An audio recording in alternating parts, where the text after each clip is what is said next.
Rafael Cardoso é escritor e historiador da arte, PhD pela Courtauld Institute of Art, Universidade de Londres. Atua como professor e pesquisador na Universidade do Estado do Rio de Janeiro. Em Design para um Mundo Complexo, Rafael discute o papel do design em nossa época, caracterizado ao mesmo tempo pelo excesso de informação e pela imaterialidade. Rafael, por favor. Oi, boa tarde. Eu queria começar agradecendo a AB Design pelo convite, pela oportunidade de estar aqui com vocês hoje, principalmente o Levi Carneiro, que foi quem operou esse convite, e a Thaís, que garantiu que eu estaria aqui hoje, porque senão me perco. Queria agradecer também o Caleb, o Gustavo, a Flávia, que me recepcionaram hoje muito carinhosamente. É um prazer estar aqui com vocês. Eu gosto muito de vir para Minas. Minas é um lugar muito especial para mim. Eu tenho família aqui, tenho uma história, uma raiz. E sempre para mim, quando eu retorno a Minas, é uma forma de me reconhecer em relação ao meu próprio passado. Então, é gostoso estar aqui com vocês. É uma oportunidade de repensar algumas coisas. Eu diria que repensar é a palavra certa. Porque, primeiro, antes de começar a apresentação, eu tenho que falar que esse livro, Design para o Mundo Complexo, eu preciso situar ele um pouquinho para vocês. Eu, como muitas pessoas devem saber, eu não sou designer, não tenho nenhuma atuação profissional nesse campo, nunca tive, nunca estudei. Eu venho da história da arte, mais especificamente, e nos anos 90, quando eu voltei do doutorado que eu fiz na Inglaterra, eu comecei a dar aula em faculdade de design, primeiro na Escola Superior de Desenho Industrial da UERJ, no Rio, depois por muitos anos na PUC do Rio. E esse livro é um livro que eu nunca achei que eu fosse escrever na minha vida. Por que alguém que não é designer vai escrever um livro que fala sobre o que é design e como pensar o design? E esse livro é fruto exatamente desse processo de ensino que eu tive, né? Eu acho que eu comecei a bolar esse curso em 2008. Ele nasceu como um curso inicialmente. Eu dei a primeira versão em 2008 e aí eu dei, acho que mais umas 4, 5 vezes esse curso no Brasil, no México, e ele foi crescendo, foi se avolumando, foi se transformando em algo que me pareceu que tinha uma relevância para o público dos designers, e principalmente dos alunos de design. E eu acabei escrevendo o livro, né? Na época eu não tinha nem certeza se esse livro ia cair no vazio, porque já tem muita gente dando opinião sobre design, dando palpite. Quem sou eu para dar palpite sobre uma área que não é minha área? E eu confesso que no início eu tinha uma certa dúvida se esse livro ia repercutir, se ele ia durar 3 meses. A vida mediana de um livro no Brasil é 1 ano de vida útil. E eu fico muito surpreso, gratificado de ver que 3 anos, quase 4 anos depois, ele continua atingindo as pessoas. Eu acho que o livro está até, em alguns sentidos, datado. 3 anos, hoje em dia, é uma eternidade. Toda a parte ligada à internet mudou demais em 3 anos.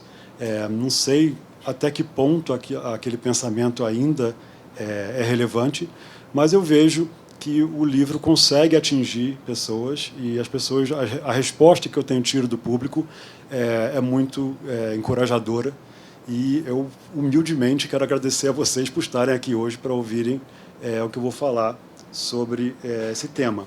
Para mim, é a questão de repensar. Eu falei que a palavra certa é essa, é porque eu estou revisitando alguma coisa. O autor, quando escreve um livro, para ele acabou. Para ele, aquele pensamento está completo, ele formulou o que ele tinha a dizer sobre aquilo e entregou para o mundo. E aí que o livro começa a ter vida própria, sem o autor, né? E as pessoas começam a ler, discutir, e o livro vai assumindo uma dimensão que não é a dimensão autoral, é a dimensão do que um livro realmente pode fazer no mundo. E, para mim, eu estou há 3 anos afastado do Brasil, e há 3 anos completamente afastado da universidade, e afastado, naturalmente, do design também, porque não é minha área. Quando eu não estou lecionando design, eu não tenho uma relação profissional com design. Então, para mim, voltar a falar sobre esse livro é uma questão de revisitar um passado que é mais distante do que a data de publicação do livro. É um passado de quando eu formulei essas ideias entre 2009 e 2011, 2008 e 2011, e de repensar até que ponto elas têm alguma relevância para o que está acontecendo agora. E aí, como algumas pessoas aqui já devem ter lido o livro, eu imagino, espero. Então, assim, eu vou tentar não me repetir muito, mas o livro é grande, não daria numa palestra de 50 minutos, é isso, né? Não daria numa palestra, é até bom ver a hora para não perder a hora aqui. Não daria para recapitular o livro inteiro numa palestra curta, então resolvi enfocar uma questão muito específica, que é a questão, uma coisa que eu acho que é o cerne do livro, que é a discussão sobre significado e significação, né? Aqui, já na abertura, na apresentação que o Levi e a Flávia fizeram, surgiu, acho que no último ou penúltimo slide, o termo valor agregado, que é um termo que, quando eu comecei a lecionar design, falava-se muito em valor agregado. Todo mundo, era o chavão da época. Valor agregado, função do design é valor agregado. E eu nunca entendi o que era aquele tal de valor agregado, né? Assim, eu escrevo, eu gosto de pensar sobre o que as palavras significam. E aquilo sempre me incomodou. O que era aquilo?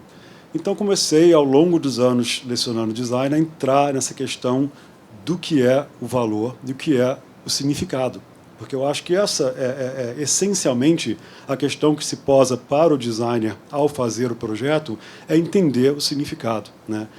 O que você quer dizer, o que você está tentando transmitir com aquele projeto. E isso me parece que é uma questão muito, muito complexa. Então, eu escrevi o livro um pouco para falar sobre isso, e é sobre isso que eu vou tentar focar nesse aspecto hoje. Mais uma última coisa, para terminar o prefácio, o livro, a questão essencial por trás do livro é a globalização. A gente viveu um processo que, dependendo de como você interpreta ele historicamente, é um processo que vem acontecendo há 500 anos ou há 50 anos. Todas as variantes são possíveis, mas é um processo que está mudando, transformando completamente o mundo. E tem duas questões, dois aspectos desse processo que me parecem que transformaram completamente o design. Um é o aspecto ambiental. A gente está diante de uma enxurrada de materialidade, para usar o termo coloquial, lixo. A gente está diante de uma enxurrada de lixo que ameaça a própria razão de ser de uma área que se formou historicamente em cima do projeto de produto, né, a formação de produtos. Quem precisa de mais produtos? Do ponto de vista ambiental, ninguém. Do ponto de vista ambiental, quanto mais produtos a gente conseguir desmontar e jogar fora, desmontar e não jogar fora, desmontar e transformar em outras coisas, melhor. E a outra questão que me parece que transformou completamente o design é a informação. A informação no sentido de informática. Quando eu comecei a trabalhar, quando eu terminei meu doutorado, as fotos, as imagens, as ilustrações do meu doutorado eram analógicas, reveladas e ampliadas e coladas num livro. Eu fui a última leva de doutorandos da universidade onde eu estudei que tinha fotos analógicas coladas como ilustração.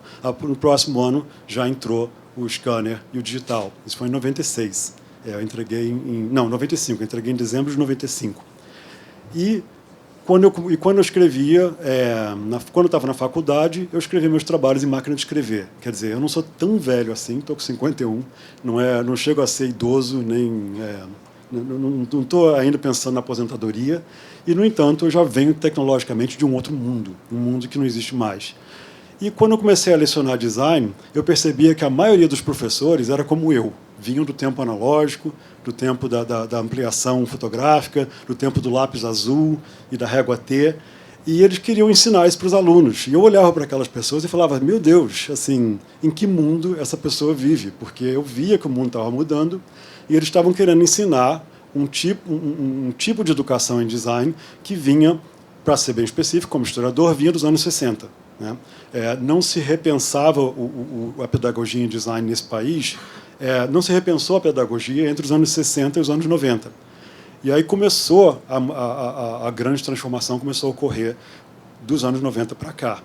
E esse livro foi escrito como uma reflexão sobre esse processo. Não é à toa que o final do livro é um manifesto, uma verborragia sobre ensino de design. Acho que a parte menos atual do livro, graças a Deus, as coisas mudaram. Então, assim, quase tudo que eu estou reclamando no final do livro ou aconteceu ou está acontecendo. Então, me parece que as faculdades mudaram, a universidade mudou, e isso é bom. O resto do livro é uma reflexão um pouco sobre como a gente chegou até aqui e de onde que a gente pode ir a partir daqui. E é isso que eu queria apresentar aqui hoje. Eu vou começar com uma das questões que eu acho mais fundamentais no livro. Se tem uma frase que eu gostaria que todo designer, todo aluno de design guardasse, é essa: não existe função. Função é um conceito absolutamente espúrio, vazio, não quer dizer nada. Existem funções, muitas funções, todo tipo de funções. O exemplo que eu estou dando aqui é a questão da função do relógio. Qual é a função do relógio? Do ponto de vista operacional, a função do relógio é marcar a hora e permanecer atado ao pulso, só. Isso é a função operacional de um relógio. Se a forma segue a função, como é uma frase linda, mas que não quer dizer nada, se a forma segue a função, então não tem diferença entre um Rolex, um Casio e um Swatch. Então, você me dá o seu Rolex, eu te dou o meu Casio e a gente está quites. Obviamente, isso não acontece, porque existem outras funções, além de ficar atado ao pulso e marcar a hora. Existem funções que não têm nada a ver com o operacional, com o funcionamento. Eu diria que, para usar o termo específico, é isso. Existe uma grande confusão na cabeça das pessoas que fizeram a propaganda do design modernista, de que um lapso quase proposital entre função e funcionamento. São duas coisas diferentes. Funcionamento tem: o carro funciona ou não funciona, a geladeira funciona ou não funciona. Eu tenho uma geladeira quebrada, eu sei disso. Mas funcionamento não é função. São duas coisas muito diferentes. Então, essa é a frase. Se alguém quiser agora ficar vendo Facebook ou qualquer coisa, essa era a frase que eu queria que vocês guardassem. Por isso que eu botei no primeiro slide. Outro exemplo que eu acho que traduz isso de uma forma muito clara. A questão de uma camisa da seleção de 2014 e a camisa 10 supostamente usada pelo Pelé em 58. O próprio negou. Na época do leilão, foi consultado por jornalistas, ele falou que ele nunca usou essa camisa, que o cara que pagou comprou gato por lebre. Mas a gente tem claramente aí um problema intelectual a resolver. A camisa da esquerda, a camisa 2014, evidentemente, como equipamento esportivo para um atleta, é superior à camisa de 1958. Duvido que um jogador preferisse jogar com uma camisa de 58 a uma camisa atual. Então, a questão não é operacional ou tecnológica, ou de qualidade de fabricação, ou de desempenho, performance. A questão que faz uma camisa valer R$100 e a outra camisa valer 59 mil libras esterlinas é uma questão que não tem nada a ver com funcionamento. Ela tem a ver com valores simbólicos, o tal do valor agregado. Esse valor agregado está ligado à aparência. Em algum nível está ligado à aparência, está ligado à forma e à aparência. Isso é outro complexo de palavras extremamente difícil da gente separar o sentido de cada uma. Forma, aparência, configuração, estrutura, morfologia. Essas palavras todas dizem respeito a aspectos específicos muito diferentes do que é um objeto, um artefato, e, no entanto, a gente tende a englobar tudo na palavra forma. E aí a palavra forma acaba tomando contornos muito imprecisos. Então, frequentemente, quando eu leio trabalhos sobre design, as pessoas usam a palavra forma para significar 7 ou 8 coisas diferentes, mas estão sempre chamando de forma. Então, isso gera uma confusão. Quem tem problemas com isso deveria estudar filosofia, porque os filósofos são muito bons nisso. Os filósofos são muito bons em definir o que se quer dizer com um termo. E um dos grandes problemas dos estudos em design é a imprecisão no uso de determinados termos, como função e como forma. que acabam significando muitas coisas diferentes em momentos diferentes de um único texto. Até no meu texto tenho certeza que a vingança vem a cavalo, tenho certeza que muitas pessoas vão poder identificar no meu texto momentos em que eu estou filosoficamente usando a palavra em sentido diferente. E aí cria deslizes de sentido que são problemáticos, né? Criam deslizes semânticos. Então, o que a gente tem que começar a tentar entender é o que torna essa questão da aparência e da forma, o que essas formas e variações de formas podem traduzir em termos de valor e significado simbólico.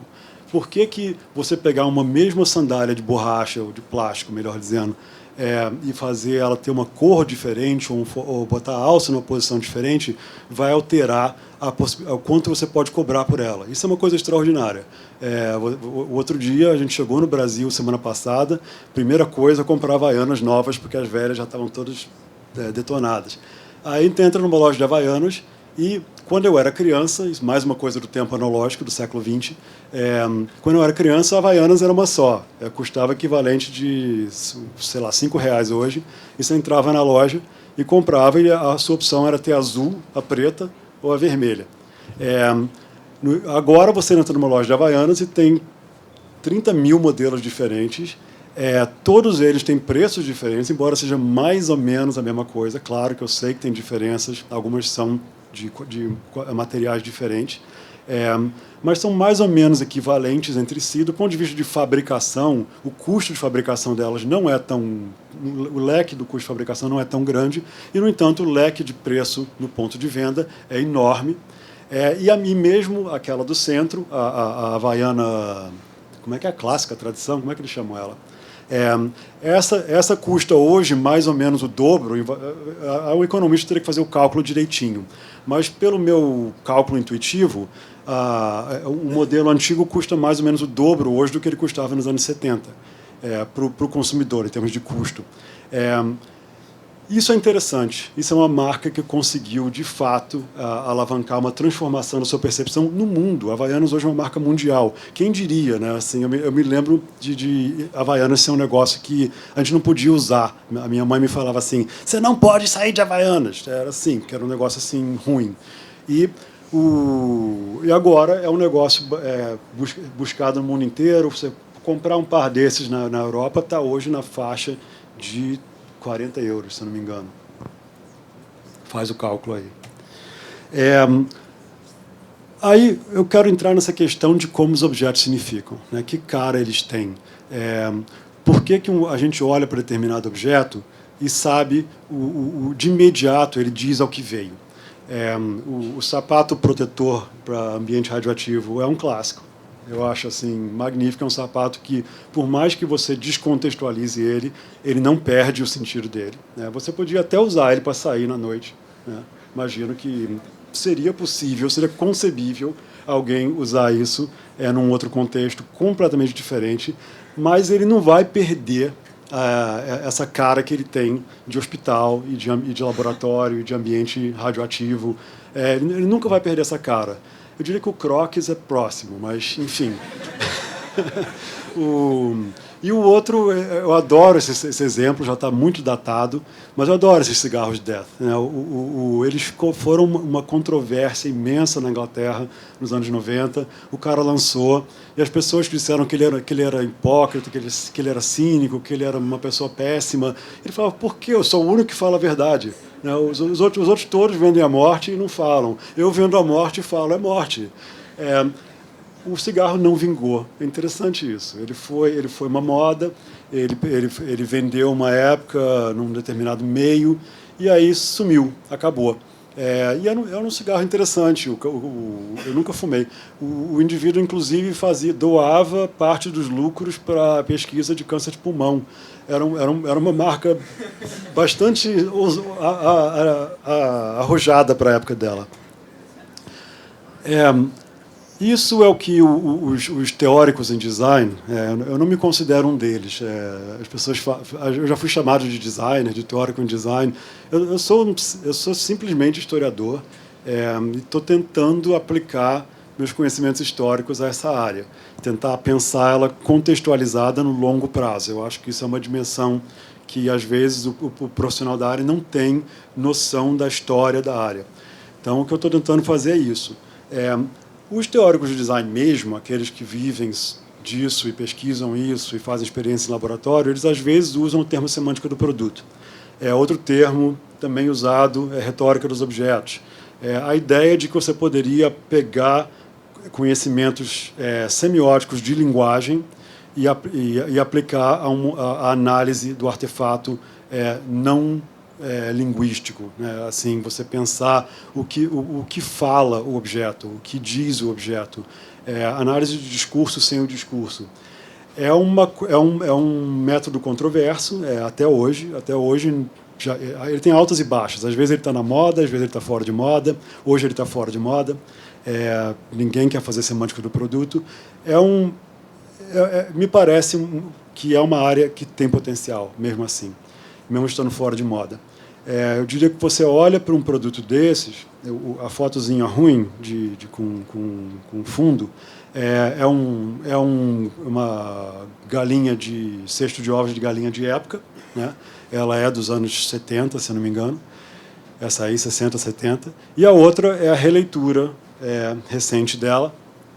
E é impressionante que, mesmo na releitura, ela mantém as referências culturais dela. É impossível você olhar para esse objeto e não pensar em... Bom, isso aí do meu tempo, tá? De quando eu primeiro vi esse objeto. Parada de ônibus na Dutra, loja de souvenir, casa de tia no interior.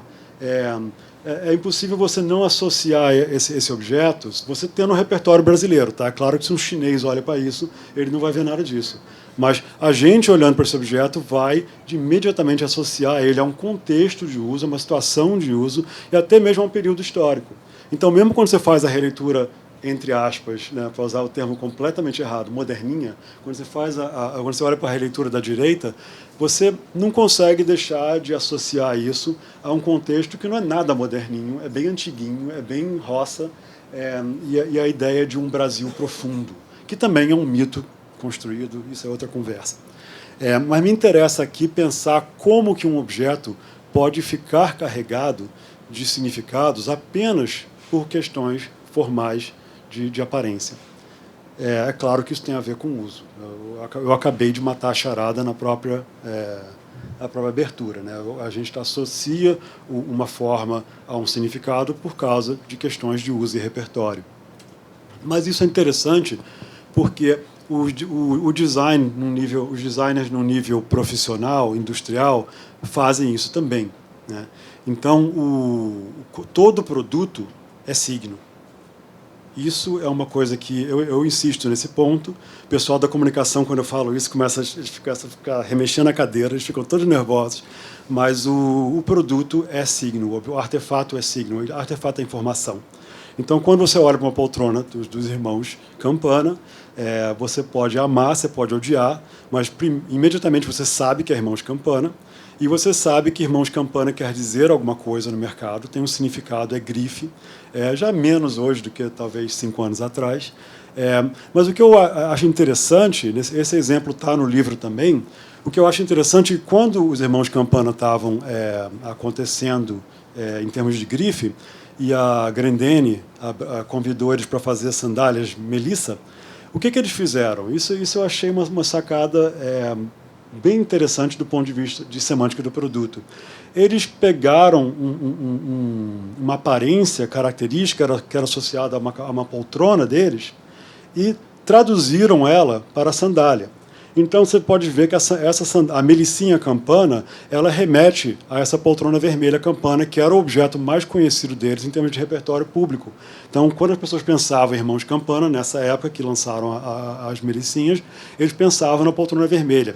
Aí eles pegaram a mesma trama de fios e redes e criar essa coisa que eles criaram aí, e pegaram ela e adaptaram de uma poltrona em tecido para uma sandália em plástico. Vamos combinar que, do ponto de vista de funcionamento do objeto, uma sandália de plástico tem zero a ver com uma poltrona de tecido. você não senta na sandália, você não calça a poltrona, o tecido não é um material adequado para calçado, etc, etc. A fabricação é completamente diferente, os materiais, os processos, mas eles criaram um eco entre a sandália e a poltrona que garantiu o quê? Que a sandália fosse reconhecível como campana. Então, o insider, quem conhecia, quem era do meio, e esse era o público-alvo no momento. A Melicinha estava querendo, a Grendene estava querendo dar um upgrade, estava querendo fazer o que as Havaianas fizeram, saltar do mercado popular, mais baratinho, para um mercado mais caro, onde eles teriam um valor agregado. Fizeram aquelas lojas, Melissa. Eu nem sei se isso deu certo ou não, porque nos últimos 3 anos tudo mudou no Brasil. Mas eles queriam dar um salto e eles queriam associar o produto, que é um produto simples, né? Uma sandália de plástico, nada demais, e queriam cobrar caro por isso e atingir um público-alvo diferente. E fizeram isso criando um eco formal entre uma peça e outra peça. Para não ficar só na frivolidade, só na coisa de quero ganhar mais dinheiro, quero atingir um mercado diferente, a gente pode ver nesse exemplo do Puff Pals, que é um projeto do escritório australiano. O briefing era o seguinte: as crianças asmáticas já chegavam na escola e tinham problemas por serem asmáticas, outras crianças achavam estranho. E além de todo o problema que elas sofriam de asma e de pressão social, elas ainda eram zoadas porque ficavam tomando remédio. Embalagem de remédio é um negócio que, por lei, tem que ser projetado de certa forma. Você não pode usar certas fontes, não pode fazer ele ter apelo pop, coloridinho. Ele tem que obedecer a certas regras que estão ligadas à legibilidade e estatutos sobre saúde. Então, além de todo o problema que a criança já tinha, ela tinha que entrar naquele mundo infantil com um objeto que era claramente do mundo adulto e da parte mais assustadora do mundo adulto, que é hospital e médico e morte. Então, a empresa chegou para eles e falou: queremos um porta-medicamentos que a criança se sinta bem usando o medicamento na escola. E eles bolaram essa linha de porta-medicamentos, foi promocional, inclusive, isso nem era vendido, era um objeto que a empresa de medicamentos usava para distribuir, e criaram uma situação em que, pelo que eu já li, que foi escrito sobre esse projeto, as crianças, numa certa faixa etária, passavam a disputar o objeto. Elas queriam brincar com o objeto do colega. E isso criava uma interação, inseria a criança melhor no seu ambiente. E a proposta foi essa. Então, para não dizer que é só ferramenta de venda e só ferramenta de marketing, que eu acho que é uma visão muito limitada e limitadora do trabalho de projeto, é possível, por meio de um pensamento voltado a questões de semântica do produto, estimular comportamentos e sugerir atitudes, equacionar problemas. Aí eu chego no exemplo, agora quem estava comigo até agora, mas na dúvida, não vai me acompanhar a partir daqui, porque eu sei que esse é um divisor de águas. Eu diria que o trabalho do Stark é um trabalho muito interessante no sentido semântico, né? É um designer que nunca teve o menor compromisso ou interesse em pensar essas questões gastas de forma e função, e que sempre, desde os anos 80, investe em uma outra apreensão do meio de design. E essa banqueta é uma banqueta muito interessante, não sei se vocês conhecem a história. O Wim Wenders, ela chama WW Stuhl por causa do Wim Wenders. O Wim Wenders estava fazendo um filme. O filme tinha uma cena que se passava num bar extremamente futurista. A palavra que ele usou era futurista. Ele pediu para o Stark projetar um ambiente que daria uma ideia de futuro. Uma coisa meio ficção científica. E o Stark bolou essa banqueta para figurar do cenário do filme. Se eu não me engano, a cena foi cortada, nem saiu no filme. Mas a Vitra gostou da banqueta e achou que podia vender. E a Vitra encomendou a banqueta e fez a banqueta e nasceu o WW Stuhl. Isso gerou, como todos os produtos do Stark, naquela época, gerou uma controvérsia. Professores de design queriam destruir, queriam matar, achavam horrível. E outras pessoas queriam colecionar e comprar, queriam set em todas as cores. Aí teve a discussão, é funcional, não é funcional? Não, porque cai, porque não faz... Enfim, inclusive fizeram, eu não sei se fizeram... Quantas versões fizeram? Uma das versões é pequenininha, nem é possível sentar nela, é um objeto escultural mesmo. E a questão dessa banqueta é que ela, às vezes, é banqueta, às vezes não é. O Stark dizia isso. Quando começar, o Stark é um provocador. Aí, quando começaram a questionar ele sobre isso, não, porque sua banqueta não dá para sentar nela. Ele dizia, uma banqueta não é só para sentar. Uma banqueta, às vezes, é para sentar, às vezes é para pendurar uma roupa. Às vezes você quer uma banqueta lá no seu quarto como cabide. Ela tem uma pontinha assim, você pode usar como cabide. Aí dizia, às vezes não é nada disso, às vezes é só uma decoração para mostrar que você tem prestígio, que você sabe quem é Philip Stark, que você tem status. E às vezes é por isso que a pessoa compra, em vez de comprar uma outra banqueta. Provocações, mas eu acho que provocações úteis em termos de pensar o que é o significado de um artefato. Aí eu gosto de dizer... o exemplo, se eu não me engano, eu já estou com a memória um pouco fraca em relação a esse livro. Se eu não me engano, eu citei no livro o exemplo da cadeira que o garçom coloca em cima da mesa na hora de fechar o bar, que é uma prática extremamente comum no Brasil. Você está às 3 horas da manhã no bar, os garçons querem ir embora, você é o último grupo, eles querem te expulsar, eles pegam as cadeiras e põem em cima da mesa e começam a varrer o chão em volta da mesa. Nessa hora que o garçom coloca a cadeira em cima da mesa, a cadeira não é para sentar. Porque, classicamente, na metodologia tradicional de design, esse era sempre o exemplo. Uma cadeira é para sentar. Esse era o The Book is on the Table do ensino de design. Só que na hora que o garçom coloca a cadeira de cabeça para baixo na mesa, ela não é para sentar, ela é para você ir embora. Ela é um signo comunicacional dizendo vá embora. Então isso também isso pode ser uma função da cadeira, dependendo do contexto de uso. E aí que eu entro com a frase que eu acho que é melhor do que uma cadeira para sentar, que é uma cadeira está para sentar. Ela está para sentar num momento, em outra hora ela não está para sentar. Se ela está quebrada, ela não está para sentar. Se eu sento na mesa, eu estou usando ela como cadeira. Então, a mesa está para a cadeira naquele momento. Se você pensa o produto dessa forma, você pensa um artefato dessa forma, que o artefato não é nada, ele está alguma coisa em algum momento, em outro momento ele pode estar outra coisa, aí você começa a pensar num tipo de design que, a meu ver, tem mais possibilidade de ser durável, e ter uma sobrevivência a longo prazo.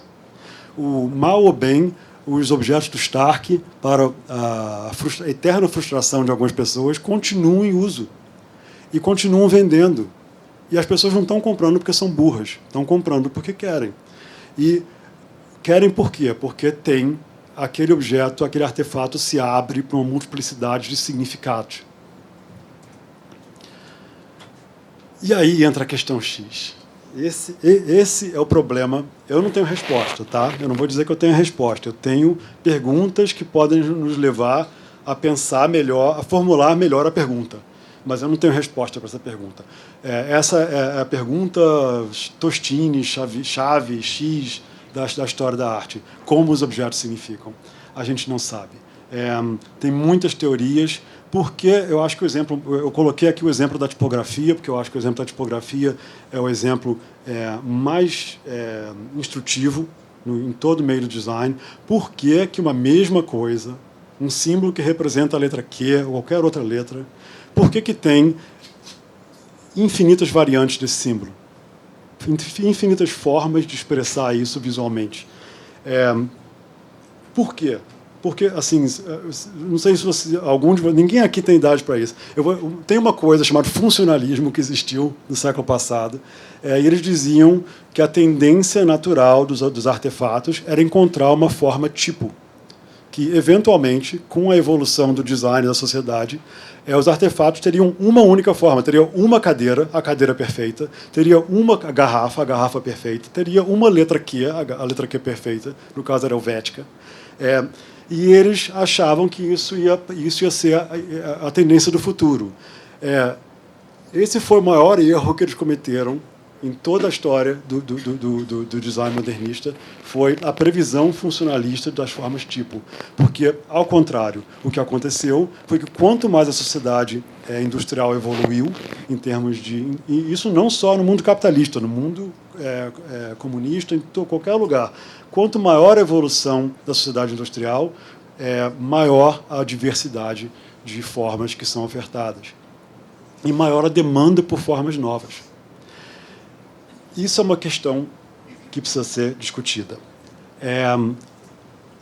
O primeiro passo é pensar o que determina como um produto vai ser visto em relação a outros. Né? O que diferencia uma bicicleta de outra bicicleta, um quê de outro quê, uma capa de livro de outra capa de livro. Essa diferenciação está ligada a gente tem que começar a entrar, a quebrar a palavra forma e tentar entender as partes constituintes dela. Estrutura, construção, configuração, aparência. Uma palavra fundamental que é morfologia. Né? As pessoas talvez se lembrem da escola, da biologia. Quando você estudava inseto, alguém estudou inseto na escola? Tinha a morfologia dos insetos. As aranhas têm 8 patas, a formiga tem 6. Aí tinha as partes do corpo. Isso é morfologia. Essa morfologia que serve para a biologia, ela serve também para a gente discutir a estrutura de uma mesa, para discutir a estrutura de uma obra de arte. Exatamente a configuração estrutural de um artefato. A pergunta que eu acho que vem de quando a gente começa a olhar para a estrutura, configuração, morfologia, aparência. Quando a gente começa a tentar tabular e compreender esses diferentes aspectos do que a gente genericamente chama de forma, a gente acaba chegando em questões complicadas sobre de onde que vem o significado. O significado vem do projeto, o significado vem do usuário, o significado vem da interação entre objeto e usuário, o significado atribuído pelo contexto. São perguntas extremamente complexas. O exemplo que eu dei da cadeira na mesa é uma simplificação disso. O que atribui o significado da cadeira? Naquela instância, naquele momento em que o garçom coloca na cadeira, é o uso e o contexto. Se eu coloco uma cadeira na mesa aqui, eu sou louco. E vocês vão dizer por que eu vim assistir a palestra desse cara. Se o garçom coloca a cadeira em cima da mesa na hora que você está chegando no bar, você vai achar o garçom é louco. Isso vai reclamar com o gerente. Então, ali tem uma questão de uso e contexto. O designer tem uma tendência atávica a achar que quem dá o significado do artefato é o designer. Errado. Assim, como eu falei no começo, quando o autor termina o livro acabou para ele, mas está começando para o resto do mundo. E, frequentemente, o livro vai assumir uma dimensão, em alguns casos, vai assumir uma dimensão enorme, que o autor nunca imaginou. Né? Às vezes, ele escreve um livro que era para ser... Era um livro pessoal, qualquer coisa, e o negócio vira um best-seller mundial.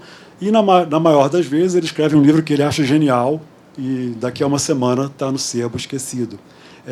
Então, não é o autor que coloca o significado sozinho. O autor coloca uma intenção, uma ideia, e essa ideia, principalmente no caso da fabricação industrial, vai envolver toda uma equipe de produção e de distribuição, de venda, de transformar aquilo. Não existe produto sozinho, não existe nem o livro. Né? Geralmente o livro é considerado o objeto autoral por excelência, o livro ou a obra de arte.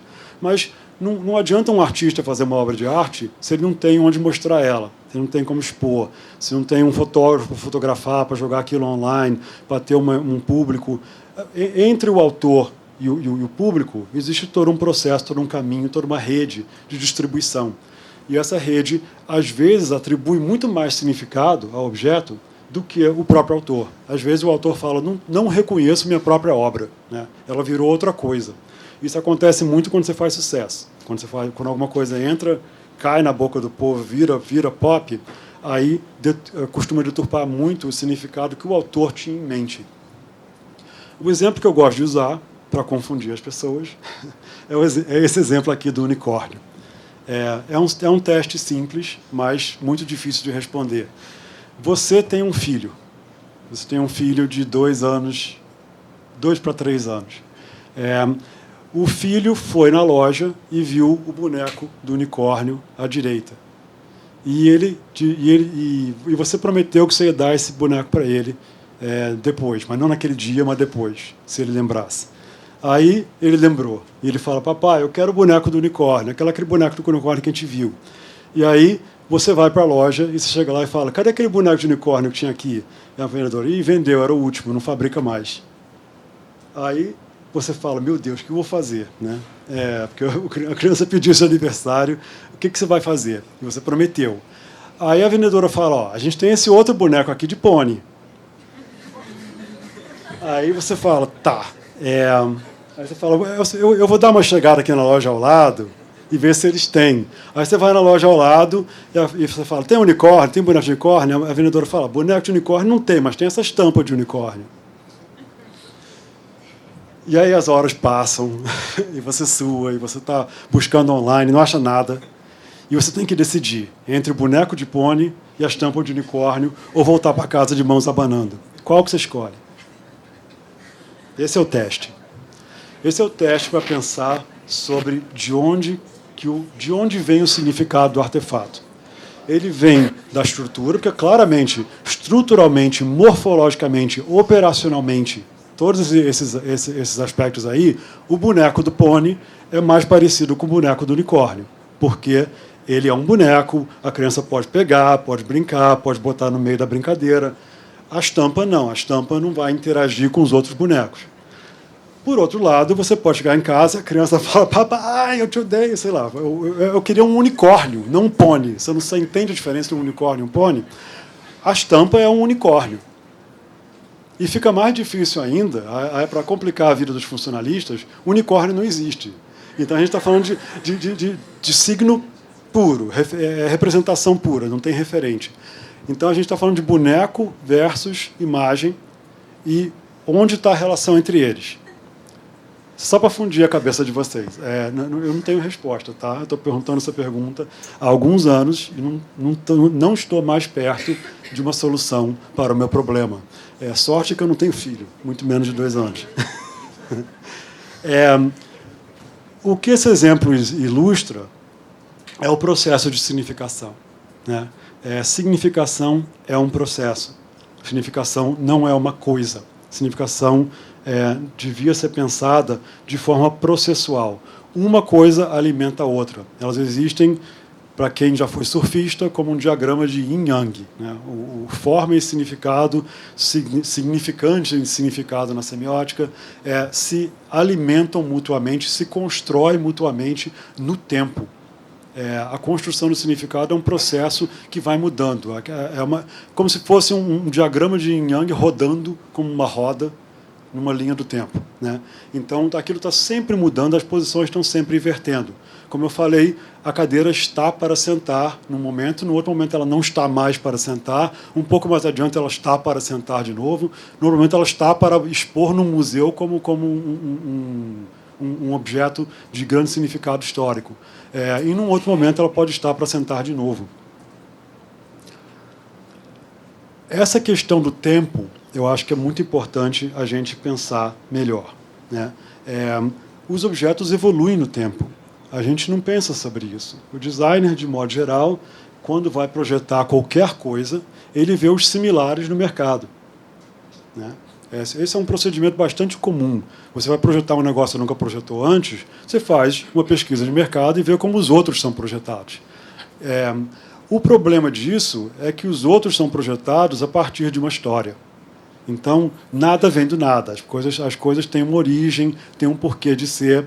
E quando você pensa que todos esses martelos foram evoluindo em termos de operações e situações de funcionamento diferentes, usos diferentes, cada um é específico, cada um tem uma função operacional que o outro não tem. Né? Aquele martelo comum está bem no meio, em cima, aquele que a gente usa para tudo, ele é especificamente para puxar dente de trás para puxar prego, né? A gente tem uma série de questões de morfológicas que vão se transformando ao longo do tempo, e é preciso compreender de onde vem um artefato, por que ele é assim, e não só olhar para como são os outros. Às vezes, quando você olha para como são os outros, você vai fazer a coisa exatamente que você não deveria fazer, né? Que é copiar aquilo que não devia ser copiado porque não é específico para aquele uso, não é específico para aquele público. Isso, no caso de um martelo, parece óbvio. No caso de uma capa de livro, não é óbvio.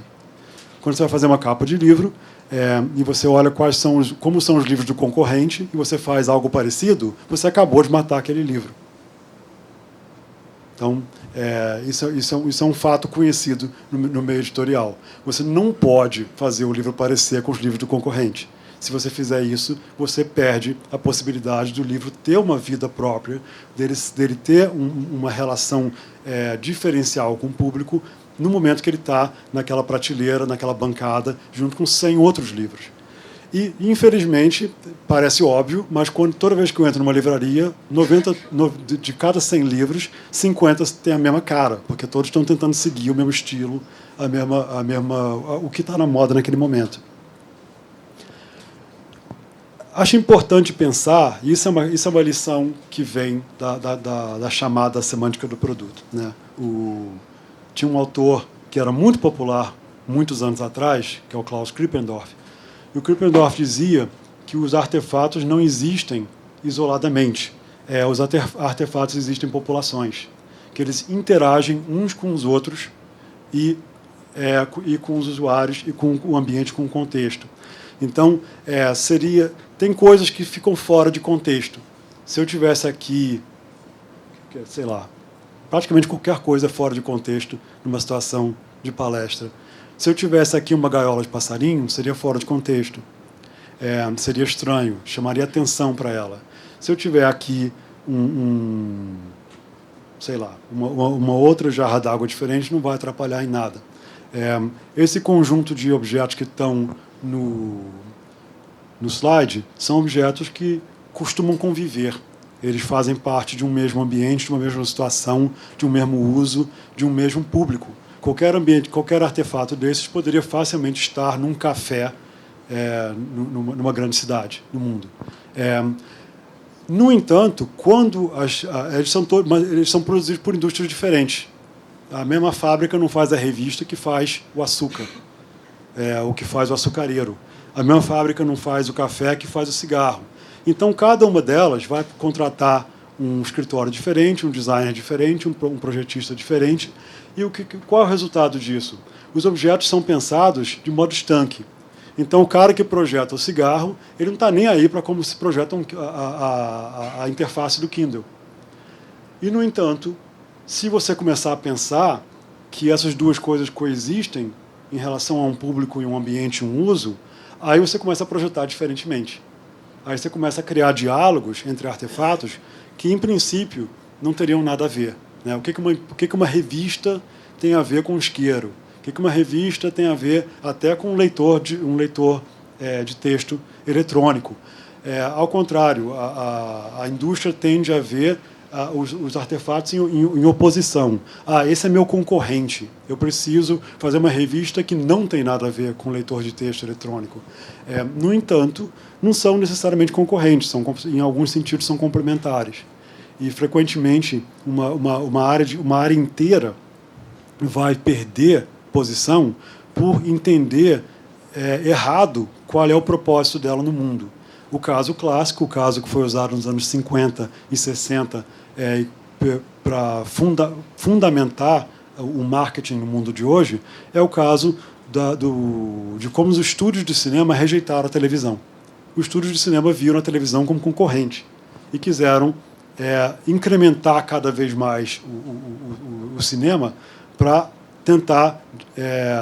eles viam a televisão como moda, modismo, e tentaram destruir a televisão. O que aconteceu? Resultado, todos nós sabemos. Hoje, os estúdios de cinema que restam pertencem a holdings que eram originalmente canais de televisão. Foi engolido. E o erro aí foi pensar que o produto da empresa era filme, película, teatro, ambiente. O produto era entretenimento. E se ao contrário o cinema tivesse investido em televisão no começo, teria sido outra história. Eu vou dizer que outra coisa importante é que o ambiente, falei que o artefato ambiente, o ambiente é o uso. O ambiente é transformado pelo uso. Então, essa foto péssima, essa pior foto aqui da apresentação, uma foto que eu tirei, por isso que eu não ganho a vida como fotógrafo, é uma pia. Originalmente era uma pia. O projetista que projetou esse objeto tinha em mente uma pia. E eu encontrei essa pia num consultório médico, uma época, e eu fiquei fascinado, fiquei encantado com ela. Porque esse objeto de louça, que estava uma pia em algum momento, né, no momento que ele foi produzido, ele não tinha conexão com a rede de água. Não tinha torneira, não tinha saída, ele nunca foi usado como pia. Ele foi pendurado nesse consultório por alguma pessoa muito perversa que colocou uma tomada elétrica onde entra a torneira. E justamente assim, eletricidade e água não misturam. Então, assim, esse objeto, eu tenho muito carinho por essa foto, porque esse artefato ele fala dessas contradições semânticas que um artefato pode ter. E, para melhorar ainda mais a situação, a tomada não funcionava e ele acabou sendo usado como prateleira. Então, tinha um funcionário que depositava a mochila e o casaco lá todo dia. Então, esse objeto foi projetado como pia, instalado como tomada e funcionava como prateleira. Eu acho que aí tem uma lição de design. Aí tem uma lição que os designers precisam aprender, que é a lição de aquilo que você tem em mente quando você projeta não é aquilo que vai acontecer no mundo real. Isso é uma coisa que tem importância para o problema ambiental. Temos um mundo em que o meio ambiente está em degradação, a gente tem uma montanha de lixo nos soterrando, estamos cada vez... As pessoas fazem o possível para afastar esse lixo para o lixão, afastar o lixão para mais longe, jogar o lixo ao mar, e agora até exportar para outros países. Mas o lixo está lá e ele vai acabar voltando, não tem jeito. Os objetos não morrem. Temos uma persistência do objeto, e eu acho que a segunda frase mais importante da minha fala lixo é o objeto que perdeu o significado. Só isso. Ele não perdeu a forma, não necessariamente perdeu a forma, não necessariamente perdeu a aparência, não necessariamente perdeu a estrutura, ele só perdeu o significado. As pessoas pararam de entender por que ele existia, ou pararam de valorizar por que ele existia. Então, a solução para o lixo não é necessariamente reciclar ele, é muito mais ressignificar ele.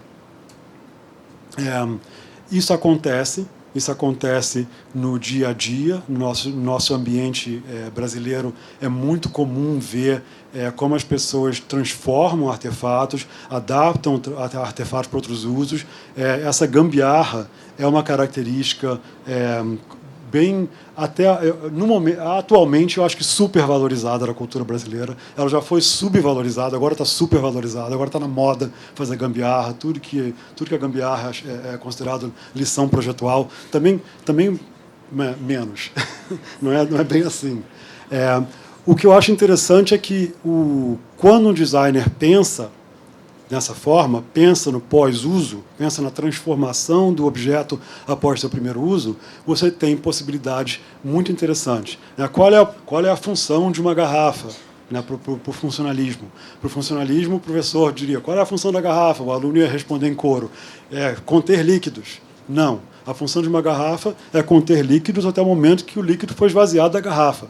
E depois, isso pode ser um processo de uma semana, um mês, um dia, e depois ela vai durar 1000 anos como lixo. Algumas pessoas pensam, bom, o que a gente vai fazer com essa garrafa depois que ela não estiver mais contendo líquidos? O exemplo da direita foi um fracasso. A Heineken tentou fazer garrafas que eram utilizáveis como tijolo de construção e introduziram isso na ex-colônia holandesa de Guadalupe, no Caribe. É claro que tijolo de vidro verde no sol caribenho não é uma boa ideia. Viraram lixo do mesmo jeito. A outra é um bom exemplo. É um projeto argentino em que eles fizeram a mesma coisa com garrafas de plástico. A garrafa de plástico tinha sistema de encaixe, como Lego, e podia ser preenchido com água ou areia, dependendo de se você queria um ambiente mais quente, mais fresco, qual o uso térmico que você queria dar a esse objeto depois. E, terminando, a questão-chave me parece ser essa, né? Como você consegue fazer o objeto ser valorizado, ter um significado que se retenha, mesmo pelo máximo de tempo possível. E o exemplo que eu gosto de usar é a caneta tinteiro. Caneta tinteiro é um negócio que ninguém usa, né? Ninguém usa mais. Basicamente, tinha tudo para ser lixo, porque é um candidato excelente a lixo. Ninguém escreve, e muito menos com caneta tinteiro. E, no entanto, não existe caneta tinteiro sem valor. Mesmo se você vai numa feira de antiguidade, onde eles vendem caneta tinteiro, mesmo uma caneta tinteiro quebrada, ferrada, em péssimo estado, vale R$1, ou €1, ou R$5. Tem caixas grandes, né? Existe isso, existe um universo bizarro que meu irmão me apresentou uma vez, que são os colecionadores de caneta tinteiro. E você vai, tem caneta tinteiro de todos os tipos, todos os níveis, barraquinhas, e tem umas caixas gigantes com um monte de caneta tinteiro jogada ali, tipo $1 cada uma. A pior caneta tinteiro tem valor. Isso é interessante. Por quê? Por que esse objeto retém algum valor, alguma associação de significado que faz ele valer dinheiro, mesmo quando ele não presta para nada, mesmo quando ele está quebrado? Eu diria que isso tem a ver com questões que são mais trabalhadas hoje nos estudos de moda do que nos estudos de design. Tem a ver com questões de branding, identidade, de identificação, estilo. Tem a ver, frequentemente, com memória, né? Eu botei aqui esse slide para falar sobre a ideia de retrô. As pessoas estão usando muito hoje o passado como ferramenta de venda. Eu não sei se isso é bom. Eu acho que também é mais uma coisa que já exagerou na dose, já deu. O retrô hoje virou perversamente, o passado virou uma forma de produzir mais lixo novo, que vai ficar desatualizado ainda mais rápido. E a resposta para essa última pergunta, se isso é bom ou ruim, eu acho que depende do mundo que a gente quer. Isso aqui é o último slide. Eu quero prestar homenagem a esse livro, que foi o título do meu livro foi inspirado nesse livro, Design para o Mundo Real, que é um livro que nunca foi traduzido para o português. E o Design para o Mundo Real foi escrito em 71, se eu não me engano, não me lembro a data exata, anos 70, e o Papanek chamava atenção para a questão que os designers não estavam ligados no mundo real. O mundo era um mundo onde as pessoas estavam passando fome, miséria, guerra, pobreza, e os designers só ficavam nos seus escritórios de ar-condicionado produzindo uma bugiganga. O mundo mudou, o mundo do design mudou para muito melhor. O mundo do design hoje é muito, muito mais ligado nos problemas sociais e nos problemas culturais verdadeiros do que na época do Papanek. Na época do Papanek, o livro dele foi muito atacado. O meu livro foi muito bem recebido, obrigado. Então, isso só aí é um indício de como o próprio meio do design já não é mais reativo daquela mesma forma. Mas a pergunta continua válida. Que mundo que nós queremos criar por meio do design? Eu acho que, para responder essa pergunta, a gente tem que pensar nessas questões de valor, de significado, e a tentar repensar, ressignificar o campo e aquilo que vocês produzem. Então, muito obrigado pela paciência, pela atenção e pelo convite.